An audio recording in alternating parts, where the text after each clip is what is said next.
There are several different types of magic in the realms of fantasy. There's the family-friendly, shout something vaguely Latin sounding and make someone fall down kind of magic that you might see in Lord of the Rings or Harry Potter.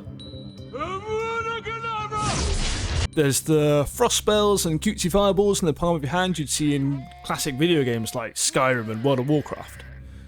There's the sweaty middle-aged men you'd find in their mum's basement. No! Yeah, that kind of magic.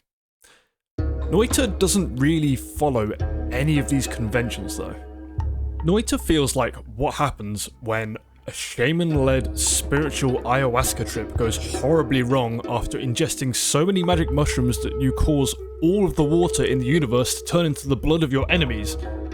Yeah, that's actually a thing that can happen in game. We'll come back to that later. For those of you that have yet to come across Noita, it's a 2D action RPG from Nolla Games, a game studio comprised of 3 Finnish dudes responsible for the likes of The Swapper and Baba Is You. You play as a Noita, Finnish word for witch, as you navigate a dark, oppressive world filled with beings that want you dead, as you attempt to learn its secrets and control the universe through alchemy and magic. Possibly the biggest draw and greatest unique selling point of Noita is its falling everything engine that the entire game is built upon. The developers at Nolla Studios built this engine from the ground up just for Noita. The reason being, it allows for every pixel in the game to be an individual physics object, and each pixel is its own element. Those elements can be burnt, frozen, melted, combined together to create new elements. The possibilities are virtually endless. And furthermore, it will never not be satisfying to blow up and burn things in this game.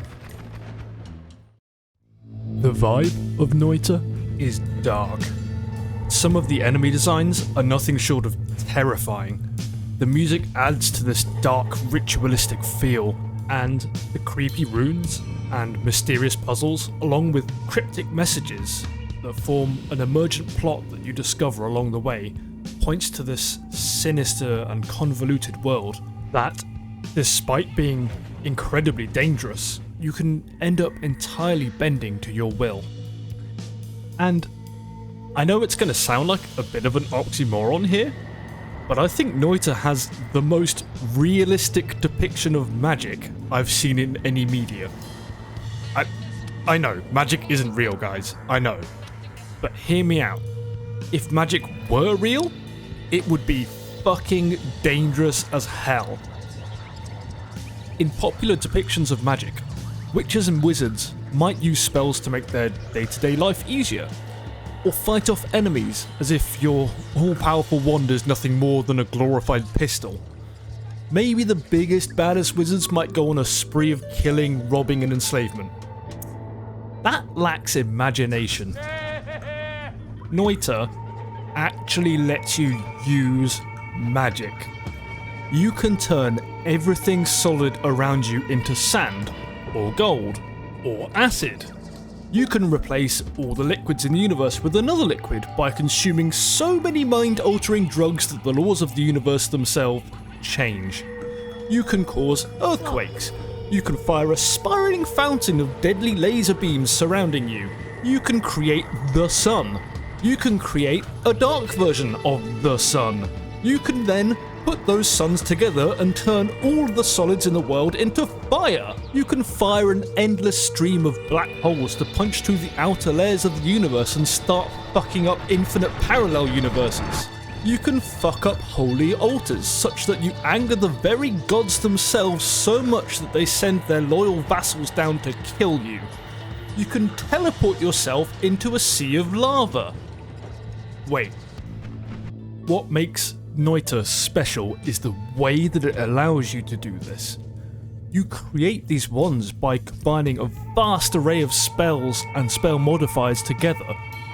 The wands themselves have somewhat randomly allocated stats, such as recharge time and cast delay, which are like reload speed and fire rate of a gun.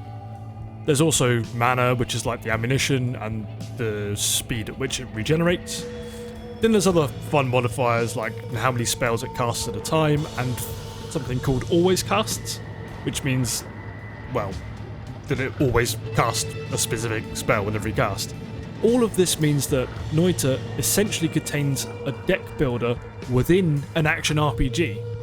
Each wand is like an individual deck, and each spell a card, and you can manipulate the draw patterns and the properties of both the deck and its cards. So you might be thinking, surely if you can do all that, you must be vastly overpowered. And yes, to some extent you can become what some might consider a god. Many Noita players talk about god runs, where you become almost unkillable. But I think we need to talk about what could be considered my one criticism of this game. Noita is unreasonably hard.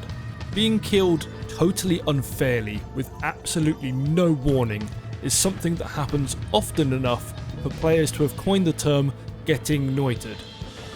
The skill barrier is very high. The learning curve is practically vertical, and the barrier between life and death is razor thin. Some roguelikes, like Hades for example, you're expected to die so that you can level up your character, making the game progressively easier and easier with every new life, and allowing you to feel like a powerful god. In Noita, essentially the only thing that allows for your progression is knowledge. Knowing what your enemies are capable of. Knowing where to find certain items and upgrades. Knowing more and more of the world's secrets and hidden mechanics. Knowing what to expect in certain biomes, and most importantly, knowing how spells, wands, and perks interact with one another and learning how to master these. Although incredibly frustrating, for those who can stick it out and learn, this allows for one of the most satisfying progression systems in gaming. Your character doesn't level up, you do. And that is why becoming an overpowered god is okay in this game. You've been squashed like a bug under this world's foot time and time again, and now you know its secrets, you know its inner workings, and you're back for revenge. But this actually brings me on to another reason that I think magic is realistic in this game. You learn by experimenting. And by experimenting, you learn that magic is dangerous. When you start your very first game of Noita, you see this baffling series of astrological signs, followed by some very basic controls to show you how to move and fire your wand, and that's it.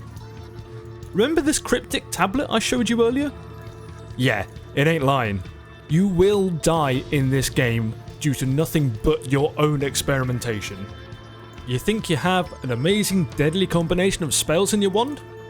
Yeah, you might do, but you also kind of forgot that this wand always casts acid trails behind every spell and you just shot straight upwards. Oh cool, you got yourself an incredibly powerful explosive spell to blast away all your enemies. Legend. Oh yeah, you forgot that the explosive wasn't modified to cast either away from you or at the end of a different spell's life, and you've just blown yourself up. And this really adds to that feeling that you really are an actual shaman or witch or alchemist, really experimenting with dangerous magic. You have no idea what a spell or a combination of spells is gonna do until you sacrifice yourself for greater knowledge.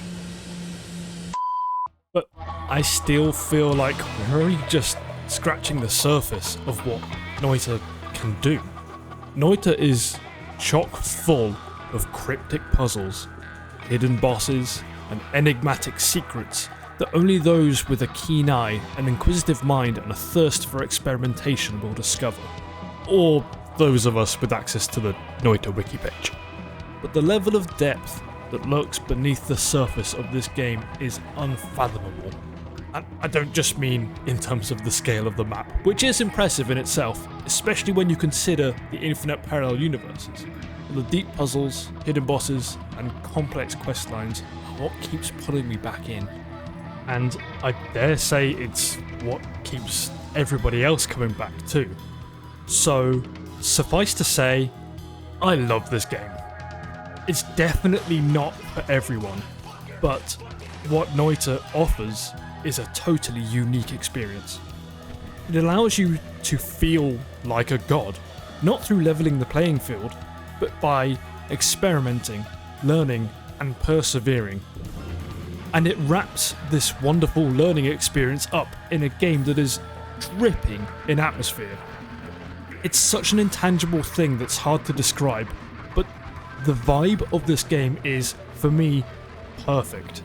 It's sinister, it's mysterious, and it leaves you wanting to go further and further into its dangerous world to see what else you might have missed.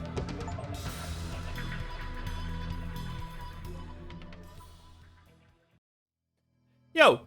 Sweaty Summerseb here to say a massive thank you to everyone who's actually still watching this video to this point. I'm still pretty much brand new to video editing, so this took me a buttload of time. But I persevered, and here we are, I got it finished. I also want to give a special shout out to Dedo. I'm still pretty new to Noita as well as video editing, so he is responsible for a lot of the late game footage that you see. Go check out his channel on Twitch too if you like Noita or you want to learn a bit more about it. He's very good at the game, much better than me. His channel link is in the description below.